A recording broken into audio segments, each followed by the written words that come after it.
few figures in mythology carry as much symbolic weight as Helen of Troy. She is remembered as the most beautiful woman in the world, the woman whose face, in later poetic tradition, launched 1,000 ships. But Helen is not simply a romantic figure or a decorative prize in an ancient war story. Her myth sits at the center of questions the Greeks return to again and again: desire, blame, divine manipulation, female agency, political obligation, and the terrible cost of honor. Depending on the version, Helen is a victim, a willing lover, a traitor, a goddess-like beauty, or a woman trapped inside a story men keep telling about her. To understand Helen, we have to look beyond the famous phrase and into the tangled traditions that made her one of the most enduring figures in the ancient world. Helen's identity begins in uncertainty. Ancient sources do not agree on every detail of her birth, but they consistently mark her as extraordinary from the start. She is often described as the daughter of Zeus, king of the gods, and Leda, queen of Sparta. In other versions, her mother is Nemesis, a divine figure associated with retribution. These competing traditions matter because they place Helen somewhere between the human and the divine. She is raised in the world of kings and marriages, but her beauty seems to belong to a supernatural order. Her family connections are equally important. She is linked with Clytemnestra, Castor, Pollux, and other figures of heroic myth.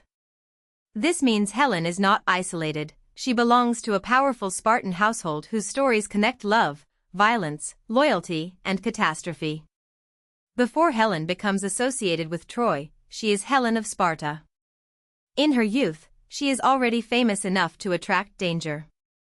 One early episode tells of her abduction by Theseus, the Athenian hero best known for defeating the Minotaur. In this story, Helen is still very young, and Theseus takes her because her beauty has already become legendary. The episode foreshadows everything that follows. Helen's body and reputation are treated as things powerful men can seize, compete for, and turn into symbols of status. Her beauty is not merely personal, it is political. Whoever possesses Helen gains prestige, and whoever loses her suffers humiliation. Long before Paris enters the story, the myth establishes that Helen's beauty creates instability in a world governed by honor and rivalry. When Helen reaches marriageable age, her suitors come from across the Greek world. This is not a simple courtship, it is a diplomatic crisis waiting to happen. If one man wins Helen's hand, the others may feel insulted or betrayed. To prevent violence, a solution is devised: the suitors must swear an oath. This agreement, known as the Oath of Tyndareus, requires all of them to defend the chosen husband if Helen is ever taken from him. Menelaus, king of Sparta, wins the marriage. On the surface, the oath preserves peace. In reality, it creates the mechanism for a future war. The oath transforms a private marriage into a collective military obligation. If Helen is later stolen or seduced away, the insult will not belong to Menelaus alone. It will bind all the former suitors to respond. Helen's first marriage is to Menelaus, king of Sparta. Through this marriage, she becomes queen, and in many accounts she is the mother of Hermione. Some traditions also mention a son, Nicostratus. Yet even this settled royal life is unstable because myth has already placed Helen under the pressure of extraordinary beauty and divine interest. Menelaus is not just a husband, he is the man whose honor depends on keeping Helen. In the heroic world, marriage among elites is tied to alliances, inheritance, and public reputation. If Helen leaves, Menelaus loses more than a wife. He loses face, authority, and symbolic control. This is why her later departure for Troy becomes explosive. It is not treated as a private scandal, but as a challenge to the entire network of Greek kings bound by oath. The immediate cause of the Trojan War is Helen's relationship with Paris, Prince of Troy. Ancient accounts differ on the central question: did Helen choose to go with him, or was she abducted? In many versions, including the broad tradition associated with Homer, Helen falls in love with Paris and willingly goes to Troy. In others, Paris forcibly takes her. This ambiguity is one reason Helen's story has lasted so long. It refuses to settle into a single moral category. If she chooses Paris, she becomes responsible, at least partly, for betraying Menelaus and triggering disaster. If she is abducted, she becomes a victim whose suffering is used as justification for war. Greek myth often preserves contradictions rather than resolving them, and Helen's reputation lives inside that uncertainty. Once Helen is in Troy, the oath sworn by her former suitors becomes decisive. Menelaus calls upon the Greek leaders to honor their promise. What might have been a dispute between Sparta and Troy becomes a vast expedition. The Greeks gather ships, warriors, and kings, setting their course for Ilium, another name for Troy.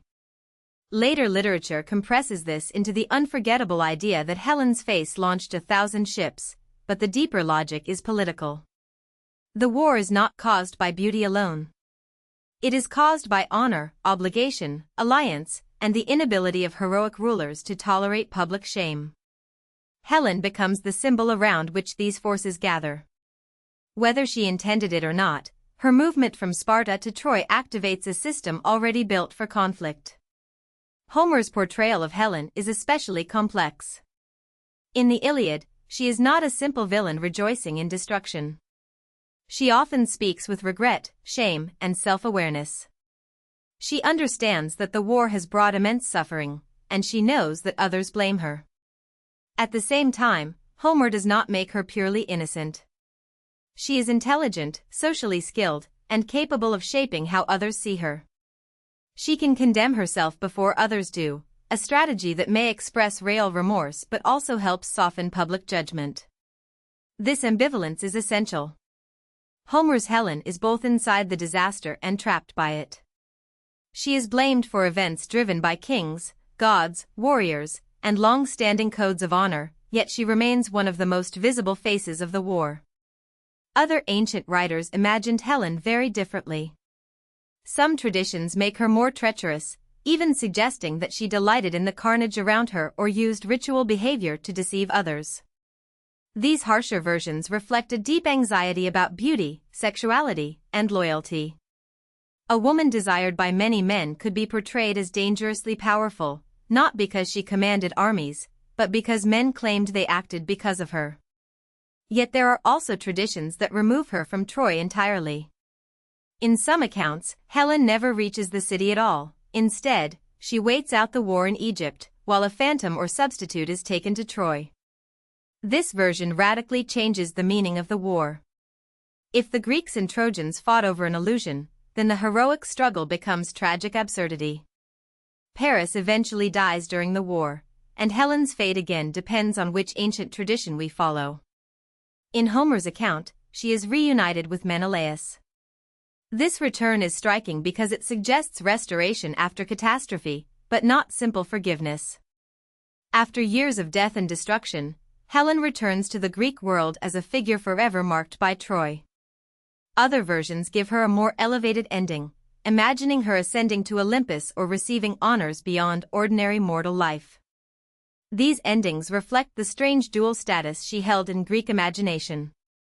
Helen could be condemned as the cause of suffering, but she could also be revered as something more than human. Her beauty made her dangerous in myth, but it also made her sacred. Helen was not only a literary character. She was also associated with cult worship in parts of the Greek world, especially in Laconia, the region connected with Sparta.